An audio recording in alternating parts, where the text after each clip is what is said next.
Gimana saya menyikapi suami yang suka game online? Baru ku sebut. Baru ku sebut. Tadi yang saya katakan suka game online anak-anak, rupanya suami. Sementara kurang perhatian sama anak istri gara-gara game online. Di ujung dikasih ibu ini gambar senyum. Makasih Ustadz.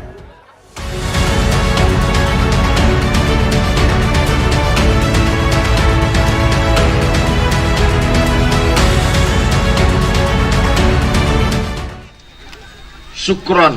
Belum dijawab udah syukron. Syukron Ustadz Somad sudah berkenan datang di tanah Sukamara. Saya ibu dari Mendawai. Bagaimana hukum perempuan yang sudah pakai kerudung tapi pakaiannya masih celana panjang, rok potongan, kerudung masih terlihat dadanya, sudah termasuk syariatnya apa belum? Belum. Kerudung perempuan itu menutup dari kepala sampai ke ujung kaki. Kalau nggak bisa sampai ke ujung kaki, sampai ke pinggang. Nanti di bawah sambung lagi pakai kain panjang. Syaratnya mesti longgar, jangan sempit sampai menjerit paha minta tolong. Tolong. Dia yang berjalan, kita yang takut. Takut pecah. Gimana nggak pecah? Celana untuk umur anak 8 tahun dipakai emaknya 58 tahun. Sampai sebesar batang kelapa. Itulah disampulkan. Dokter sudah melarang jangan pakai celana sempit, celana legging karena darah tidak mengalir. Tapi prinsip orang kita biar sakit asal gaya. Akhirnya mati gaya. Oleh sebab itu jangan lagi pakai celana sempit, jilbab panjang. Ini ada jilbab namanya jilbab sakratul maut. Dililitkan ke leher. Sampai melihat ke bawah pula bisa. Dan lagi, jilbab itu harus menutup dada, ketutup dada, sampai ke bawah. Yang kira-kira kalau diturunkan tangannya tenggelam ke dalam. Tangannya boleh kelihatan, nggak apa-apa. Yang udah pakai cadar, bagus. Jangan ejek orang pakai cadar. Istri Nabi pakai cadar, sahabat Nabi pakai cadar. Yang pakai jilbab, bagus. Yang pakai cadar, bagus. Jangan kelahi. Kalau yang pakai jilbab sama cadar kelahi nanti ketawa yang nggak pakai kain. Mudah-mudahan ibu-ibu yang selama ini pakai celana sempit berubah pakai rok panjang. Kecuali polwan. Polwan nggak apa-apa pakai celana. Gimana dia mau ngejar maling pakai rok? Itu kan karena tugas. Kita harus logik juga. Satpol PP perempuan razia kaki lima, pedagang-pedagang, lari satu orang, dia pakai rok, sementara yang jangan dibayangkan, nanti ketawa sendiri. Semoga Ustadz sehat selalu, amin. Saya mau tanyakan mengenai sholat Jumat. Ketika khotib naik ke atas mimbar, jemaah datang terlambat, langsung sholat sunat, sedangkan khotib sudah membacakan khutbah. Apakah itu sah atau tidak Pak Ustadz? Oke, saya jawab, saya cerita, jamaahnya menjawab. Dengar baik-baik, saya paham orang yang belum sarapan memang susah nangkap. Suatu ketika Nabi sedang khutbah. Nabi khutbah di atas mimbar. Mimbar Nabi itu lantainya 3, tangganya 3. 1, 2, 3. Nabi sudah khutbah 3. Berarti yang tidak dibuat Nabi bid'ah. Ini 2 lantai ini bid'ah. 1 lantai, 2 lantai, 3 lantai. Nabi sedang khutbah. Ketika Nabi sedang khutbah, tiba-tiba datang seorang laki-laki terlambat. Duduk dia. Duduk. Langsung kata Nabi, "Qum." Berdiri kata Nabi. "Sholli." Salat 2 rakaat. Nabi suruh dia berdiri, salat 2 rakaat. Saya ulang lagi ceritanya. Nabi sedang khutbah, datang seorang laki-laki terlambat. Dia duduk, Nabi suruh berdiri, salat 2 rakaat. Habis itu dia dengarkan khutbah. Selesai cerita. Sekarang saya jawab. Sahkah sholat Jumat laki-laki itu? Saya ulang sekali lagi. Yang susah-susah nangkap, goyangkan kepala ke kanan ke kiri 3 kali. 1. Oke. Nabi sedang khutbah, tiba-tiba datang seorang laki-laki masuk ke dalam masjid. Setelah itu Nabi suruh qum, berdiri, salli rakaataini, salat sunat 2 rakaat. Setelah itu Nabi melanjutkan khutbahnya. Sahkah salat laki-laki itu? Sah. Seandainya enggak sah, pasti kata Nabi, terlambat, pergi kau pulang, enggak usah kau salat lagi. Itu menunjukkan salat orang yang terlambat itu sah. Tapi jangan gara-gara ini terlambat terus. Saya enggak mau besok Jumat terlambat. Istrinya nanya, mas, bang, itu udah azan sholat Jumat, kamu gak berangkat? Suatu ketika masuk seorang laki-laki, Nabi sedang khutbah, dan ketika dia mau duduk Nabi suruh qum. Itu menunjukkan orang yang terlambat sholatnya tetap sah. Jangan salah gunakan dalil yang saya sampaikan. Kita naik ke atas tangga bid'ah. Ada 5 waktu. Siapa yang datang waktu pertama seperti berkurban seekor onta, datang waktu kedua hari Jumat seperti berkurban seekor sapi, datang waktu ketiga seperti berkurban seekor kambing, datang waktu ketiga seperti berkurban seekor ayam, datang waktu kelima seperti berkurban sebutir telur ayam. Setelah khotib naik mimbar, tutup buku. Sekarang banyak orang hari Jumat, jangankan telur ayam, telur puyuh pun tak dapat. Khotib sudah naik, baru dia datang. Jangan terlambat. Tapi kalau karena satu dan lain hal terlambat, sholat Jumatnya tetap sah. Jangan langsung duduk. Terlambat, jangan langsung duduk. Sholat sunat 2 rakaat dulu. 2 rakaatnya itu niatnya apa? Qobliyah Jumat. Kalau sholat qobliyah Jumat otomatis dapat tahiyatul masjid. Tapi kalau tahiyatul masjid nggak dapat qobliyah Jumat, maka langsung qobliyah Jumat. Jangan di depan khotib. Ini udah terlambat di depan khotib. Allah.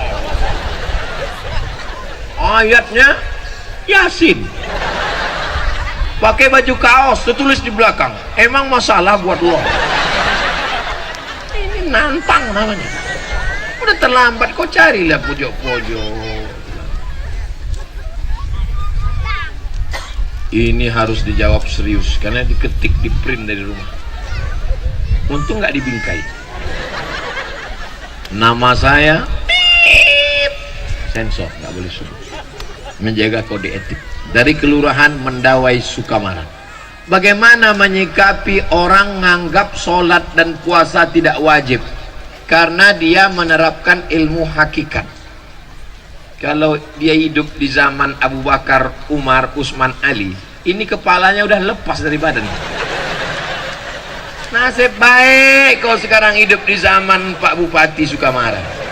Kalau dulu kau hidup di zaman Abu Bakar, Umar, Utsman, karena sudah menganggap sampai ke hakikat lalu meninggalkan syariat.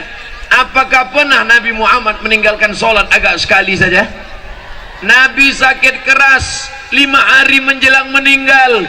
Nabi meninggal hari Senin, hari Rabu, Kamis, Jumat, Sabtu, Ahad, Senin. Hari Rabu Nabi sakit keras, diambil kirbah. Kirbah itu kulit kambing yang dijahit tempat air minum, disiramkan ke wajah Nabi 5 kirbah. Nabi tersadar dari pingsannya. Apa yang dibisikkan Nabi?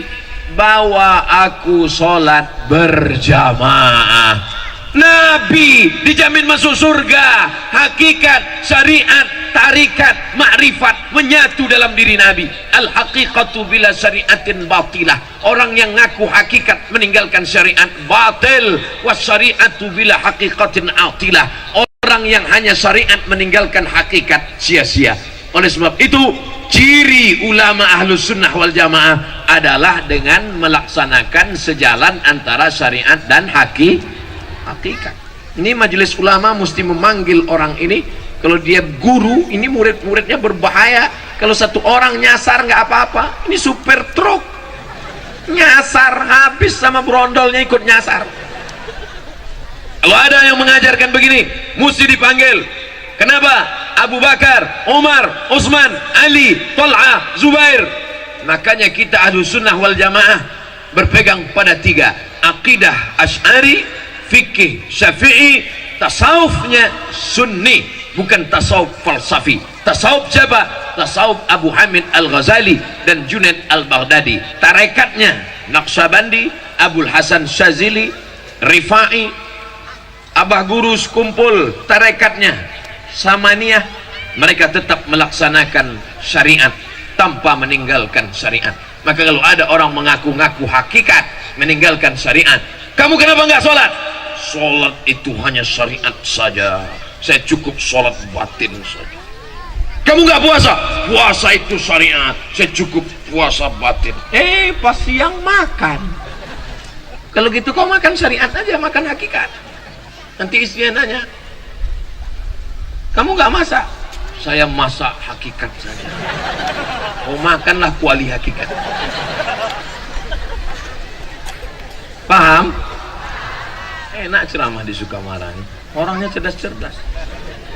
Assalamualaikum warahmatullahi wabarakatuh. Ustaz Abdul Somad, semoga Allah melimpahkan rahmatnya kepadamu Pak Ustadz. Lebih utama mana antara bayar pajak atau zakat mal? Bayar dua-duanya. Orang bijak taat pajak, yang nggak mau bayar pajak dipijak-pijak. Saya bayar pajak, dan alhamdulillah syukurnya di negara kesatuan Republik Indonesia, siapa yang bayar zakat maka pajaknya dikurangi, dengan syarat bayar zakatnya di Badan Amil Zakat Nasional. Ada surat keterangan stempelnya, nanti ditunjukkan di kantor pajak, maka pajaknya berkurang. Ustaz tahu dari mana? Jamaah. Assalamualaikum Ustaz Somad. Waalaikumsalam. Saya sedang berada di kantor pajak. Ini orang pajak ngembalikan pajak saya 2 juta. Kenapa?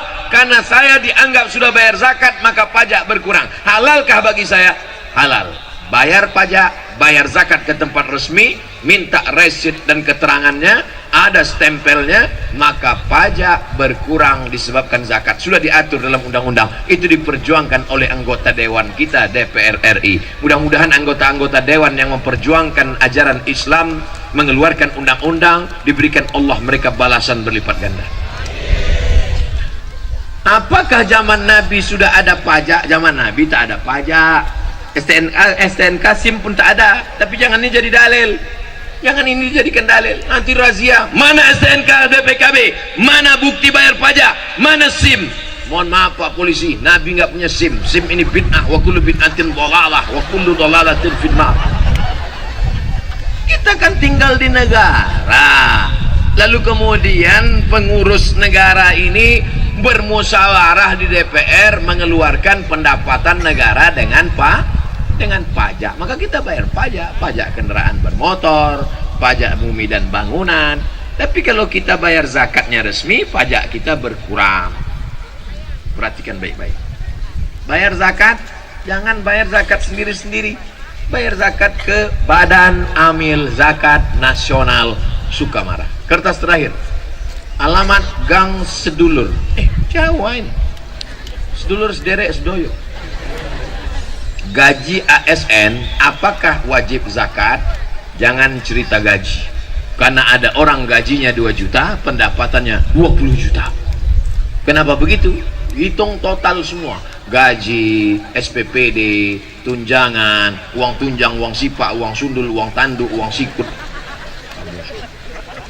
total semua. Gimana cara ngitungnya Pak Ustadz? 85 gram emas wajib mengeluarkan 2,5%. Ingat, 85, 85, 85, 85, 85, 85. Jangan pulang dari sini jadi 58. Berapa?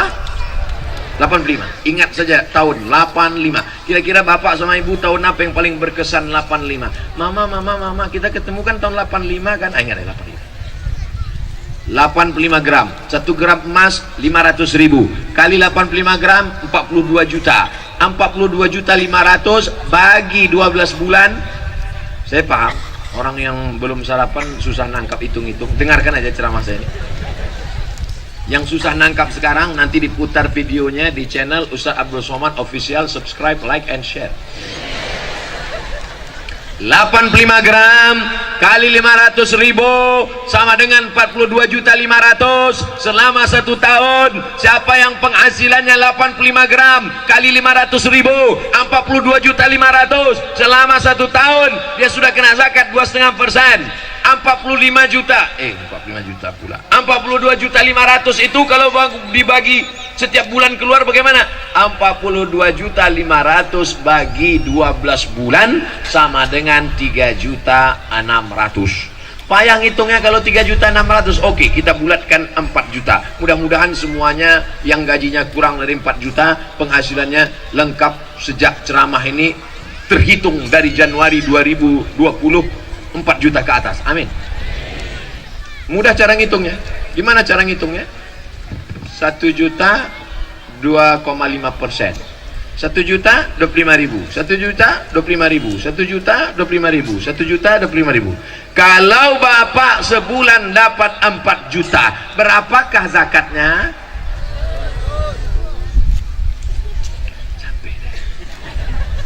Kalau ibu dapat 1 bulan 10 juta, berapakah zakatnya? 250.000. Udah cara ngitung. Mudah-mudahan bulan depan dapat 10 juta. Amin. Keluarkan 250.000 langsung ke Badan Amil Zakat Nasional Kabupaten Sukamara. Pak Ustadz, saya keluarkan tiap bulan 100.000 atau setahun sekali? Tiap bulan. Kan sama aja. 1 bulan 100.000, 1 tahun 1.200.000. Kalau 100.000 setannya nggak nggoda. Tan, kita goda nih, nggak usah lah 100.000 katanya. Set. Setan ngajak kawannya, satu manggil Tan, satu manggil Set. Gimana nih, kita goda nggak nih? Nggak usah lah 100.000 kata dia. Kalau ini kan, oh ini 1.200.000. Oleh sebab itu maka setiap keluarkan. Ustaz Somad keluarkan zakat, saya keluarkan zakat setahun sekali setiap menjelang bulan Ramadan, biar mudah ngingatnya. Setiap mau Ramadan baru saya bagi. Berapa besar jumlah wajibnya Pak Ustaz? 2,5%. Bila masih ada tanggungan utang apa tetap wajib zakat? Tetap. Tapi katanya kalau utang nggak wajib zakat. Kata siapa? Yang tidak bayar zakat karena hutang itu adalah zakat perdagangan.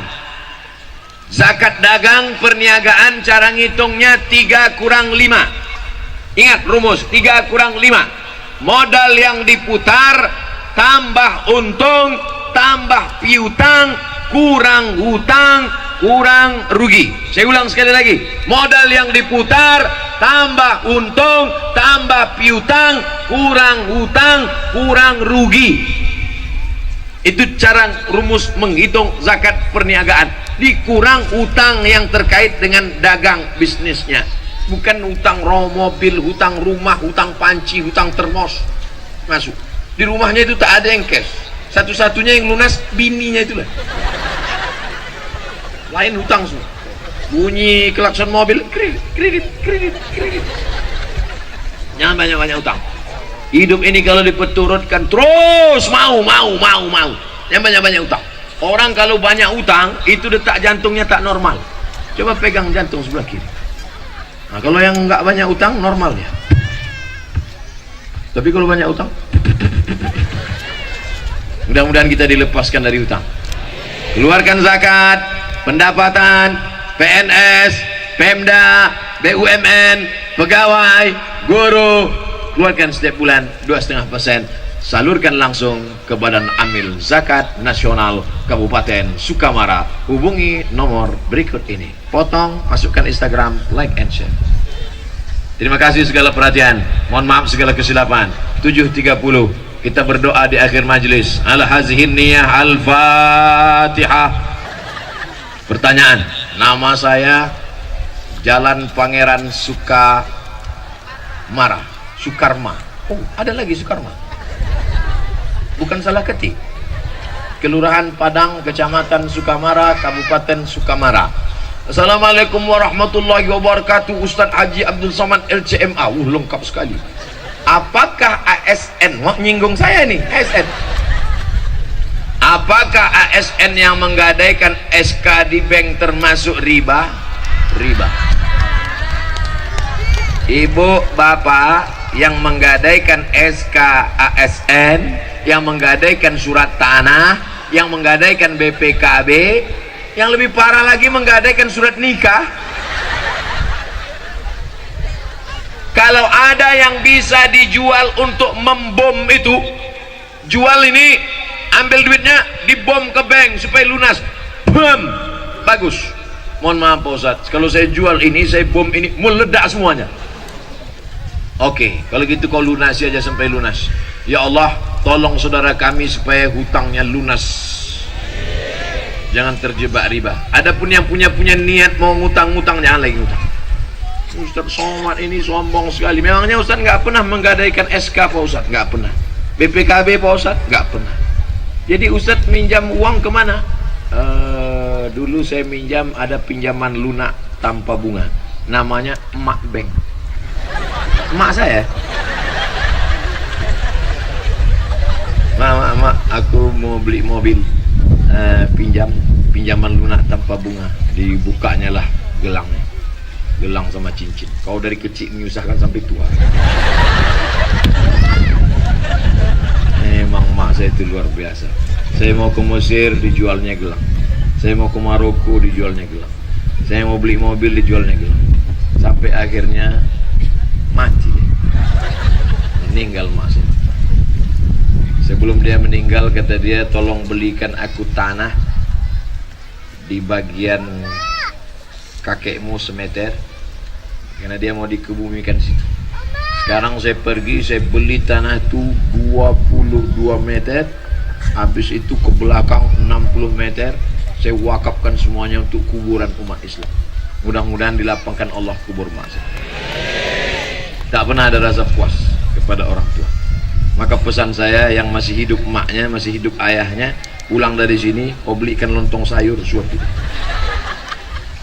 Yang masih hidup emaknya, pulang dari sini, suapkan makanannya, buatkan teh manis, hidupkan dia, peluk dia, cium tangannya. Karena nanti kalau dia sudah meninggal dunia, barulah kau terasa bekas tempat duduknya pun, kalau kau duduk di situ hilang rindu. Bekas tempat sholat sajadahnya pun, kalau kau bentang di tengah malam sholat, kau di situ hilang rindu. Bekas tempat dia berjalan dulu, tetangga sahabat kau jumpai orang itu, puas rindu. Tapi tak ada gunanya. Mumpung dia masih ada sekarang, kasih dia makanan paling dia suka, kasih dia duit. Jangan sampai dia datang ke rumahmu minjam duit 50.000. Nah, minjam duit 50.000, nah, apa kau katakan? Sebentar ya mak, kutanya biniku dulu. Oh, kau betul-betul persatuan anggota suami takut bini. Ibu pandai berkata, katakan ibu kepada suami-suami ibu, aku milik suamiku, suamiku milik ibunya. Katakan, ibu yang rela menghilangkan kasih sayangnya 50% untuk membiarkan ibu suamimu, maka ibu pun nanti akan dimuliakan oleh anak-anak ibu, insyaallah. Amin. Janganlah nangis. Kalau saya nangis, ibu nangis juga, nanti kita dikira orang nonton film India. Bagaimana caranya mengganti sholat yang sudah lama bertahun-tahun lewat?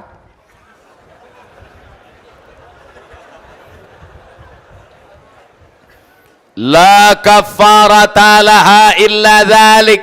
Sholat yang dulu tinggal sejak akil baligh, tidak ada yang bisa menebusnya kecuali melaksanakan illa dzalik, sholat itu sendiri.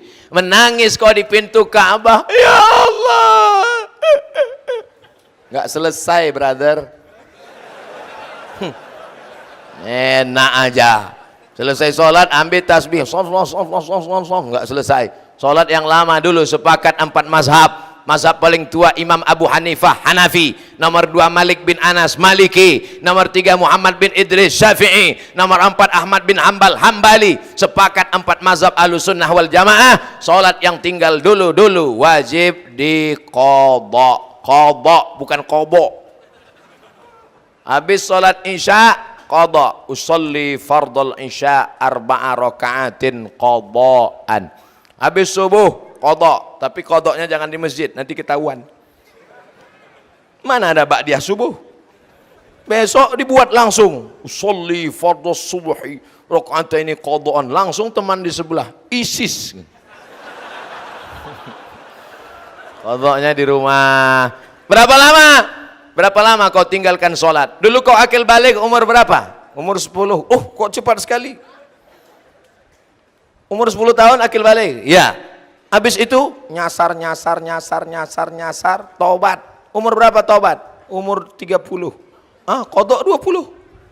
Start 2020, habis 2040. 2029 mati. Alhamdulillah lunas.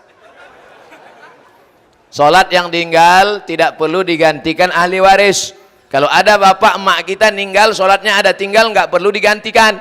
Tapi kalau puasanya tinggal wajib. Biat Bulughul Maram min Adillatil Ahkam ditulis oleh Al-Hafiz Ibnu Hajar Al-Asqalani, disyarah oleh Imam Sun'ani dalam Subulus Salam, syarah Bulughul Maram. Man mata, siapa yang mati, wa alaihi siyamun, punya utang puasa, sama anhu waliyuhu, ahli warisnya wajib menggantikan puasanya.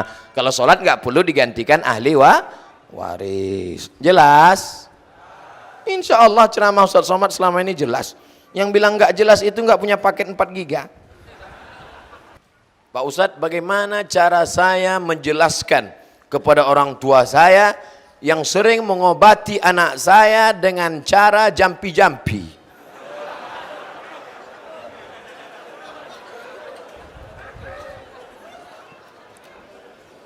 Jangan mentang-mentang sudah ngaji, kata Ustadz nggak boleh pakai jampi-jampi, lalu pulang dari sini panggil ayah, panggil emak. Ayah sini, mama sini.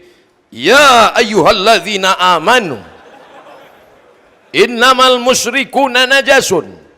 Jangan, la tusyriku billah, la in asyrakta la yahbatanna amaluka. Jangan ceramahi orang tuamu, sampaikan dengan cara yang santun. Ayah, mama, mau nggak dengar ceramah Habib Umar bin Hafiz? Ada terjemah Indonesianya. Kata dia, jangan buat syirik, nanti amal kita hilang. Ini ada ceramah lembut dari Ustadz Adi Hidayat. Ini ada ceramah lembut dari Habib Syekh. Ini ada ceramah lembut dari Habib Novel. Ini ada ceramah lembut dari, dengarkan dengan dia. Dan jangan lupa, doa silahul mu'min, doa senjatanya orang bermalam. Doakan, ya Allah, selamatkan orang tuaku ini dari syirik, ya Allah, karena dia sudah meminta-minta dengan jampi-jampinya kepada jin, hantu, setan, jembalang tanah, susar ngesot, ini belorong, sundil bolong. Ustaz hafal juga ya. Mudah-mudahan kita, orang tua kita, anak kita, masyarakat kita diselamatkan dari syirik. La ilaha illallah. Berani masuk Islam, berani mengatakan tidak.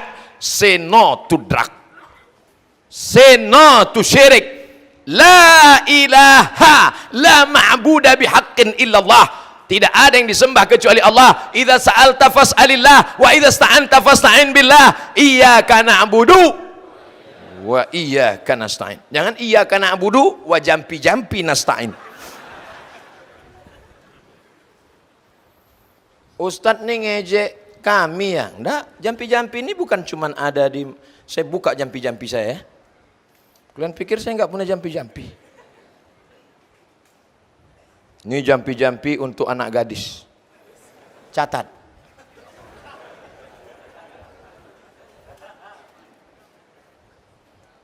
Hilang pula.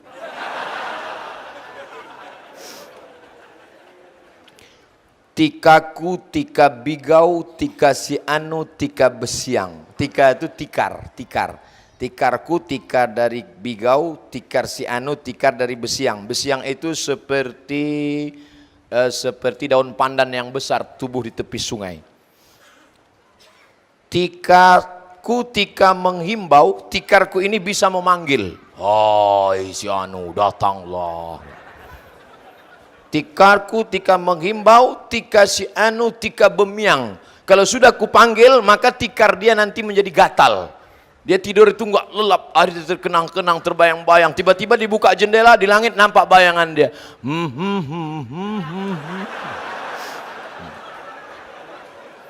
Oh, aku menghimbau roh si fulan supaya bersatu dalam tidurku. Datanglah. Ini waktu kunjungan saya ke salah satu desa tertinggal, saya dikasih mantra. Belum saya amalkan. Di pedalaman-pedalaman, Ustadz Somad, ini ada mantra-mantra, corong Ustadz seleksi. Mana dia? Saya catat. Untuk mengkaji bahwa di setiap daerah itu pasti ada mantra. Kadang ibu, mau nggak suaminya supaya patuh, supaya gajinya semua untuk kamu? Mau? Oh, ambil kuku, potong. Ambil bulu hidung, bakar, masukkan ke kopi. Wow, masukkan ke kopi. Kasih sama suami, dibacakan mantra-mantra. Nanti suamimu patuh seperti sapi yang hidungnya dicolok hidungnya. Alhamdulillah, setelah dibuat, ditinggal, suaminya pergi. Dia lupa, diminumnya sendiri.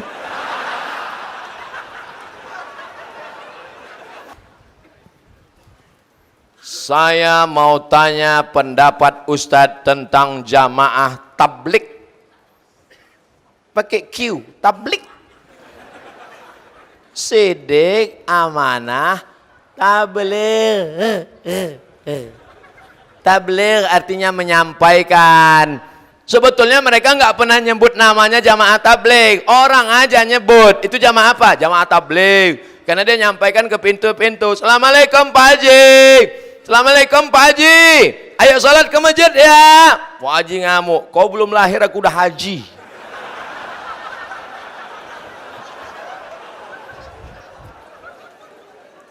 Abdul Somad datang kemari, disambut bupati, disediakan speedboat, dijemput di airport, ada tim yang mengawal. Jamaah tabligh datang sendiri, tidak ada yang nyambut, datang tak dijemput, pulang tak diantar. Tapi bukan jelangkung. Mereka lah yang sesungguhnya mengajak orang ke jalan Allah lillahi. Jangan ejek, kalau sanggup ikut, kalau nggak sanggup jangan ejek. Kenapa kau ejek jamaah tabligh? Karena jamaah tabligh pakai sorban, Nabi pakai sorban. Nabi pakai sorban. Jamaah tabligh pakai jenggot, Nabi pakai jenggot. Jamaah tabligh pakai jubah, Nabi pakai jubah. Jangan ejek sunnah Rasulullah sallallahu alaihi wasallam. Ini banyak yang ejek. Apa itu? Jamaah kompor. Karena mereka ada pergi bawa kompor. Apa itu? Jamaah KUPJ, kelompok Ustadz panjang janggut. Yang berjenggot dengan yang enggak berjenggot jangan saling mengejek. Aku ngeliat ente jika jenggot ini kayak kambing. Aku kambing, kau anjing gitu. Hancur dunia persilatan. Kalau anjing sama kambing kelahi, yang ketawa babi.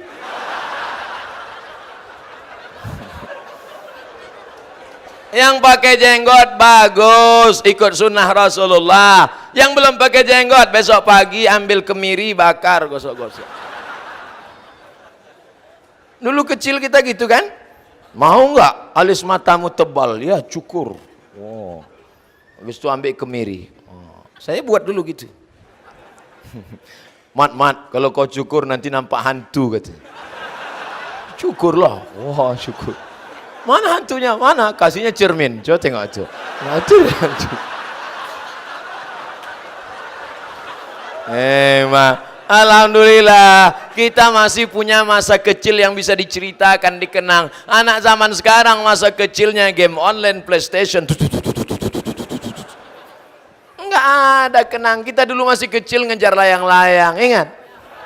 Ambil kaca, digiling pakai batu, masukkan ke kaleng susu, campur sama limka. Oh, jemur. Habis itu laga. Oh, laga berdarah-darah, bukan tangan berdarah, kain berdarah.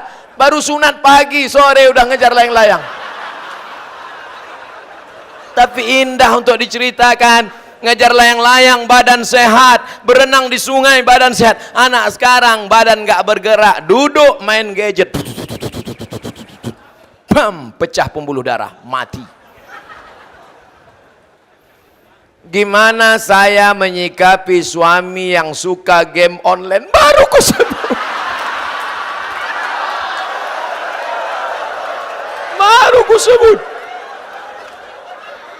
Tadi yang saya katakan suka game online anak-anak, rupanya suami. Sementara kurang perhatian sama anak istri gara-gara game online. Di ujung dikasih ibu ini gambar senyum. Makasih Ustadz. Ya ayyuhalladzina amanu, hai para suami, qu anfusakum, jaga dirimu, wa ahlikum, game onlinemu, nara, jangan sampai kau masuk neraka. Jadilah laki-laki yang perkasa, mendidik, mengajar, sampai jangan sampai habis waktu karena game on.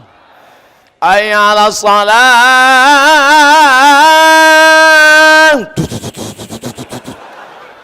hayya 'alal falah,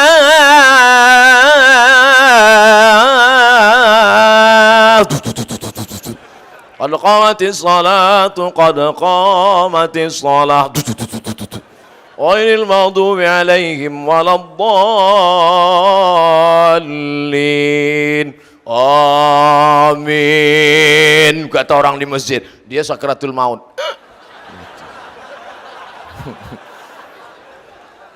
Kalau kau rajin ke masjid, orang masjid akan datang mendoakan kau, Allahumma firlahu warhamhu.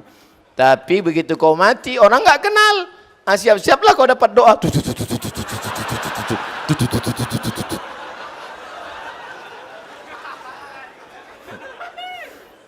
Semoga selalu dirahmati Allah. Amin. Diberikan kemudahan segala urusan. Amin. Diberikan kesehatan. Amin. Ini mau nanya apa baca doa? Saking sayangnya jamaah kepada saya, Masya Allah. Pertama saking sayang, kedua saking khawatirnya. Saya sekarang sedang ada masalah dengan ibu saya. Mohon petunjuk agar saya bisa balik rukun sama ibu saya. Pulang dari sini, kau cari makanan kesukaan dia. Dia suka apa? Kalau suka sate, jangan kau beli sop. Pertama, kau beli makanan kesukaannya. Setelah kau beli makanan, untung syukur-syukur masih ada toko pakaian yang buka. Kau cari pakaian yang paling dia suka, kain baru paling wangi. Sajadah, belikan sajadah.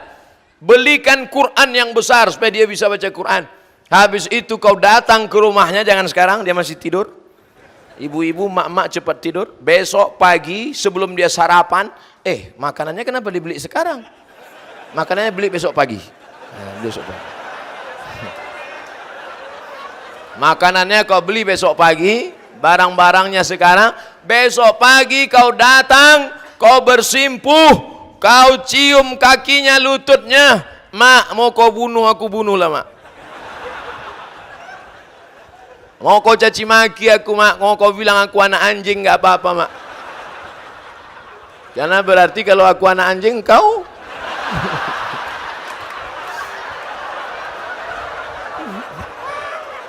jangan kau bilang gitu. Kalau kau tunda omonganku malam ini, kau tahan sampai Idul Fitri, tiba-tiba nanti dia meninggal dunia, barulah kau tahu rasanya setelah dia tiada. Kalau nanti dia sudah meninggal, tempat dia sholat dulu, kau sholat di atasnya, hilang rindumu. Kalau nanti dia sudah meninggal, tempat duduk biasa dia duduk dulu, duduk kau di atas, hilang rindumu. Kalau dia sudah meninggal nanti, kau datang ke tempat tidurnya, kau pegang alas tempat tidurnya, hilang rindumu.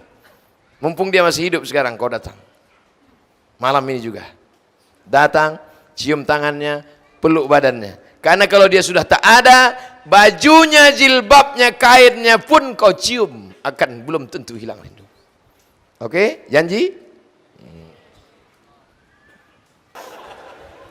Apa hak saudara satu susu sama saya?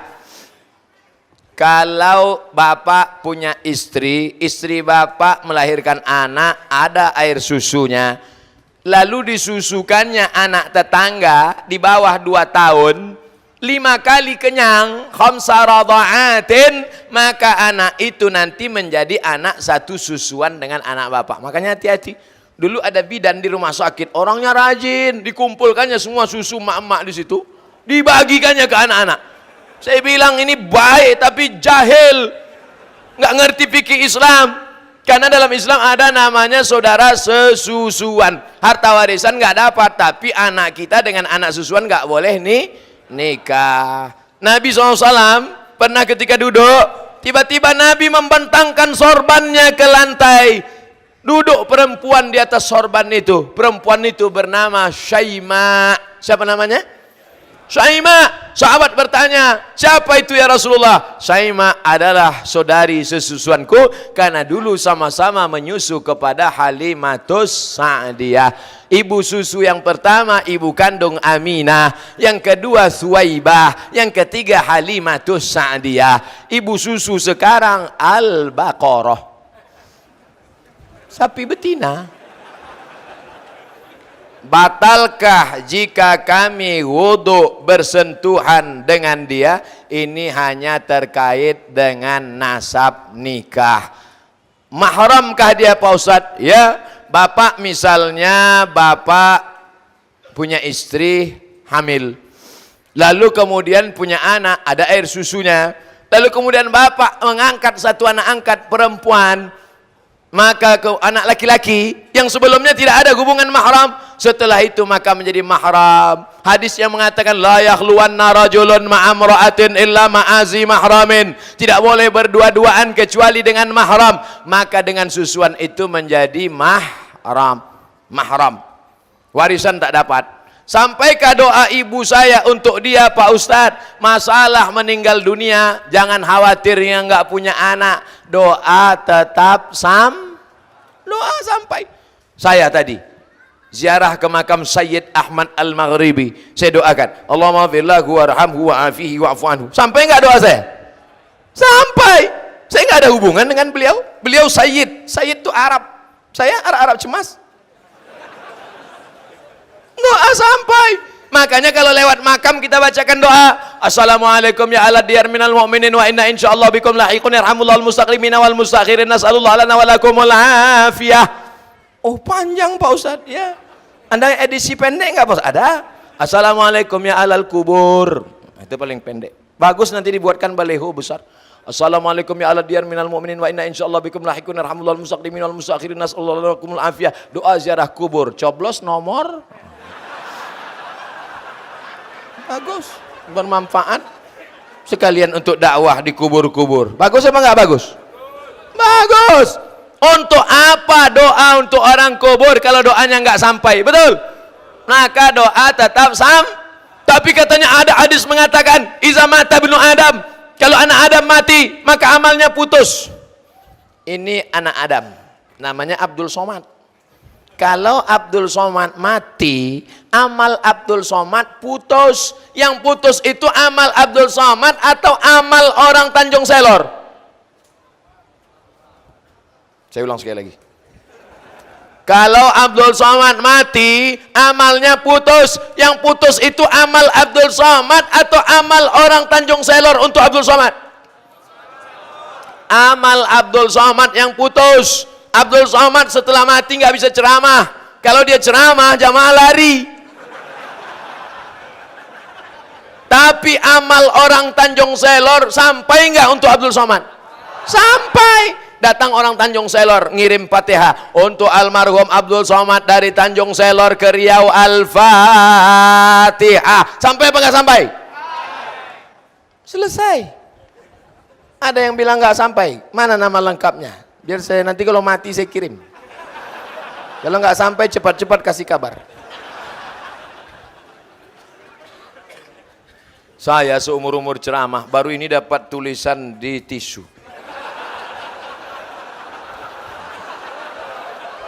Tolong doakan saudara sesusuan saya Ustadz agar dia menjadi anak soleh dan bisa ketemu orang tuanya. Insya Allah nanti di akhir majelis kita berdoa memohonkan amin dari murid para habaib, alim ulama, tokoh masyarakat. Doa kita menembus pintu-pintu langit malam ini insya Allah. Di tempat kami lama sudah saya kepingin tulis surat untuk Ustadz. Wow, ini panjang nanti kita baca terakhir. Bagaimana hukumnya menjaga tiduran seorang baru meninggal malam 1, malam 2, malam 3 sampai malam ke-7? Salah satu dari keluarga diharuskan menjaga tiduran almarhum semalaman secara bergantian. Nabi tidak ada menyuruh kenduri 7 malam. Sahabat Nabi juga tak ada menyuruh. Nabi tak ada, sahabat tak ada. Yang bawah setelah sahabat namanya tabi'in. Tabi'in namanya Imam Atha. Siapa namanya? Imam Atha. Ain ta alif. Atha. Kata Imam Atha, innal mayyita, sesungguhnya mayit, yuftanu, diuji di kuburnya, yustahabbu ayyut'im, maka dianjurkan keluarganya bersedekah makanan selama 7 malam. Yang mau buat silakan, yang enggak mau enggak berdosa, karena tidak disuruh Quran, tidak disuruh Nabi, tapi dibuat oleh tabi'in. Tidak disuruh berjaga malam, disuruh bersedekah 7 malam untuk meringankan dia. Makanya kalau ada yang mau bersedekah, Pak Ustadz, katanya kita yang bawa makanan. Yang paling afdol kalau ada orang meninggal, kita bawa makanan. Buatkan makanan li Ali Ja'far li'annahu yushghiluhu. Buatkan makanan keluarga Ja'far, karena Ja'far sudah meninggal, keluarganya sibuk, nggak sempat masak. Yang paling bagus kita buat. Tapi kalau ada anaknya kaya, dia beli nasi kotak, maka anaknya kaya itu kasih kata sambutan. Saudara-saudara sekalian, ini sebenarnya adalah sedekah saya. Apa kalian tak tahu bahwa saya ini kaya? Yang nggak mau makan di sini silakan bawa pulang, bungkus saja. Nah, karena banyak juga yang mengatakan nggak boleh dimakan. Kalau dibungkus, nggak apa-apa. Tapi yang aslinya kita bawa makanan. Itu yang saya tahu, bukan disuruh berjaga malam, tapi bersedekah makanan selama 7 malam. Dari Imam Atha, dari kalangan tabi'in. Bagaimana pendapat Ustadz tentang majelis taklim setiap malam Jumat baca Yasin? Sampai ada yang hafal, tapi tak sedikit dari anggotanya yang tak melaksanakan sholat 5 waktu. Mohon pencerahannya Pak Ustadz. Man qara'a Yasin fi lailatin, siapa yang baca Yasin pada suatu malam, asbaha maghfuran lah, besok subuh dosanya sudah diampuni Allah. Hadis ini isnaduhu jayyid, sanadnya jayyid. Kata Imam Al-Hafiz Abul Fida Ismail Ibnu Katsir dalam tafsir Al-Qur'anil Azim, membaca Yasin setiap malam. Tiap malam, malam Senin, malam Selasa, malam Rabu, malam Kamis. Enggak sanggup tiap malam, malam Jumat. Enggak sanggup malam Jumat, mati ya. Yasin wal Qur'anil Hakim, innaka laminal mursalin. Bagus. Tujuan membaca Yasin itu apa? Karena dalam Yasin dikatakan innama amruhu iza arada syai'an ayakula lahu kun. Mati. Kalau sudah mati nanti gimana? Al-yawma nakhtimu ala afwahihim wa tukallimuna aydihim wa tashhadu arjuluhum bima kanu yaksibun. Bagus sekali makna Yasin. Saya sudah pernah buat majelis tafsir surat Yasin, khatam di masjid, lupa nama masjidnya dulu sebelum viral. Saya mau tanya, gimana hukum membungakan uang? Hah? Mana bisa uang berbunga? Rentenir, oh rentenir. Tapi tidak mau dibilang riba, karena dia merasa kerja mengeluarkan keringat dengan memberi hutang dengan bunga tertentu. Tolong dijawab Pak Ustadz. Umat Islam harus punya keyakinan kalau ikut omongan orang banyak, saking banyaknya orang kita akan menjadi bingung sendiri. Betul? Cerita tentang seorang nenek-nenek, kakek-kakek yang punya seekor sapi. Kakek-kakek, nenek-nenek punya seekor sapi. Dia mau jual ini sapi. Keluar dari rumah dia bawa sapi, sampai di jalan orang bertanya, bagus ayamnya ya. Dia bilang ini sapi, ini bukan ayam, harganya 5 juta ini, 10 juta ini sapi. Sampai ke pasar ditanya, kamu mau jual ayam ini berapa? Dia mulai ragu, ini ayam apa sapi? Akhirnya dia bawa ke pedagang yang lain. Berapa kau mau jual, kau beli ini sapi saya. Semua di pasar itu mengatakan ini ayam, ini ayam. Akhirnya dijualnya itu dengan harga. Tengok, semua bilang ayam. Sapi apa ayam? Akhirnya saya pun bingung, sapi apa ayam? Sekali riba tetap satu. Dunia ini mengatakan dia tidak riba, tapi kalau riba kata Allah, riba kata Rasulullah, riba kata Quran, riba kata sunnah, maka dia nanti semua orang katakan tidak riba karena jerih payah keringat, tidak riba karena hasil usaha, tidak riba. Riba, 5 bahaya riba. Yang pertama, alladzina yakuluna riba, orang yang makan riba, la yaqumuna illa kama yaqumul ladzi yatahabbathu syaitanu minal mas, bangkit dari kubur seperti kerasukan setan. Nanti ada orang kau lihat di kubur bangkit kerasukan setan. Kau dulu makan riba ya? Dia nunjuk balik, kau lebih banyak lagi. 2, duit riba kau belikan lontong sayur, ayam penyet, ayam patah, ayam mati, ayam sungsang, ayam pop. Lalu ayam itu menjadi setetes darah, jadi daging. Ayyuma la'min nabata min haramin, setiap daging darah tumbuh dari yang haram, fannaru wa aulabih, tempatnya api neraka jahanam. Ya Allah, selamatkan anak cucu kami dari riba. 3, kau bawa duit riba ke Makkah, menangis di pintu Ka'bah, labbaik Allahumma labbaik, labbaik la syarika laka labbaik, innal hamda wan ni'mata lak wal mulka la syarika lak. Apa kata malaikat? Haji kau haji mabur karena kau berangkat dengan uang haram. 3, duit riba dibawa sedekah, belikan karpet masjid, dibelikan kipas angin. Innallaha thayyibun, Allah maha suci, la yaqbalu illa thayyiban, Allah hanya menerima yang suci-suci saja.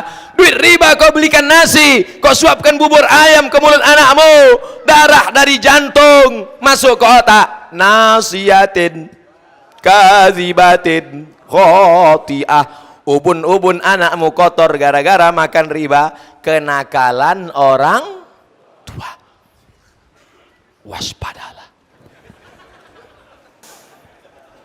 Kemudian orang tua laki-laki membiarkan anak gadisnya, istrinya keluar rumah tidak menutup aurat. Ya ayyuhan nabi, wahai nabi, qul li azwajika, katakan kepada istrimu, wa banatika, anak perempuanmu, wa nisa'il mu'minin, perempuan beriman, yudnina alaihinna min jalabibihin, panjangkanlah kerudung menutup leher sampai ke kaki. Ya Asma, kata Nabi, wahai Asma, innal mar'ata, sesungguhnya perempuan, idza balagatil mahid, kalau sudah sampai usia haid menstruasi, maaf, la yaslullaha an yura minha, tak boleh kelihatan dari badannya illa hadza, yang boleh kelihatan wajah, wa hadza, dan telapak tangan. Telapak tangan boleh kelihatan, bagian ini pun boleh.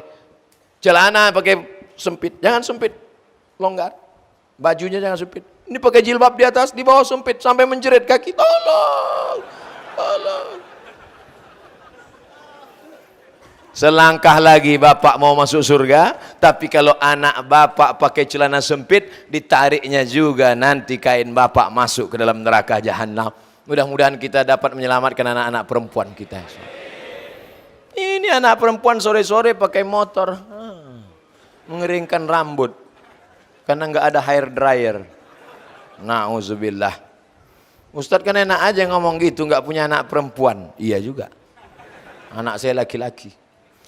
Alhamdulillah akhirnya Ustadz kita bertemu juga. Ini panjang ceritanya, tolong dengarkan baik-baik. Saya hamba Allah, alhamdulillah. Sempat dia tulis saya hamba setan. Saya mau tanya ini sama Ustadz, saya masuk Islam tahun 2000, bulan 6, tanggal 13, berarti sudah Islam selama 19 tahun. Saudara kita, la ilaha illallah Muhammadur Rasul. Yang mau saya tanya gini Pak Ustadz, dulu mama saya Islam, jadi sia-siakan bapak saya. Akhirnya mereka pisah, suatu hari dia mendapatkan jodoh. Beda keyakinan. Sedangkan saya baru umur setahun. Tak tahu apa-apa. Dan saya dibawa anut agama tersebut. Alhamdulillah saya dapat jodoh muslim. Saya sudah 19 tahun berumah tangga. Tapi mama, bapak sambung saya dan adik saya masih non muslim. Bagaimana Ustaz? Tolong doakan supaya mereka masuk Islam. Apakah karena beda agama putus silaturahim? Hebat jamaah. Saya belum jawab, dia udah jawab duluan. Datanglah seorang sahabat namanya Asma. Siapa namanya? Pakai alif. Asma. Karena kalau nggak pakai alif, Asma sesak napas. Asma ini emaknya non muslim. Datang dia menghadap Nabi, ya Rasulullah, ummi qadimat wa hiya raghimatun. Ibu saya non muslim datang mau jumpa. Saya takut jumpa sama dia. Apa asiluha? Boleh saya silaturahim dengan dia? Kata Nabi, siliha, silakan silaturahim dengan dia. Apa utiha? Boleh saya kasih dia hadiah? Kata Nabi, i'tiha, berilah dia hadiah. Itulah dalil boleh beri daging kurban kepada non muslim. Dalam kitab Fatwa Al-Azhar, Syekh Atiyah Saqar dari Al-Azhar membolehkan memberikan daging kurban kepada non-muslim. Jangan mentang-mentang kau sudah Islam, akhirnya anakmu kehilangan. Justru dia berkata, dulu sebelum anakku Islam dia melawan. Setelah dia masuk Islam, anakku itu lembut, anakku jadi baik, anakku jadi anak yang dermawan. Maka tersentuh hatinya. Sentuhlah dia tepat di hatinya, dia jadi milikmu untuk selamanya. Sampai mana tadi hilang? Bolehkah saya hari raya agama lain ke rumah? Jangan. Biarkan sudah beberapa hari baru kau datang. Cari-cari alasan, tapi jangan bohong, karena ini masalah ritual agama. Masalah hubungan sosial, silakan. Tapi kalau sudah masalah ritual agama, wala ana abidum ma'abadtum wala antum abiduna ma'abud lakum dinukum. Cium tangannya, belikan dia baju, kasih dia makan, maafkan aku mama. Kalau kau pandai nyanyi, mama. Oh ini masjid nggak boleh nyanyi. Hampir aja.